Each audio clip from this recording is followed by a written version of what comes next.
We created the stories like this, and now we are going to add the gradient range like this one. So we back to the project. We are going to use the div to wrap this image. So we use div dot bgwhite dot rounded through and dot p1, and then we place the image inside this div, and then we save it. Now you should see the paddings. The white colors already exist, but since the background color is also white, so you cannot see it. If we change to red and 500, now you can see this ring. Now we change this back to white color, and then we add another ring. So we have the class name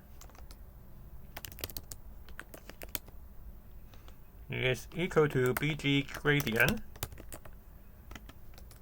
and then to top right, and then from yellow 500, and then to red 600, and then we have a padding of 1.5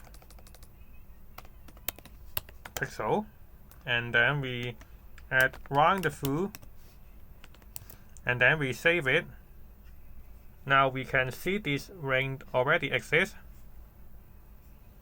and you can see the ring is longer than it should be because the text is inside the div, so we have to place it outside the div. But since we have to use one element only, so we use a fragment to wrap all of this thing and save it.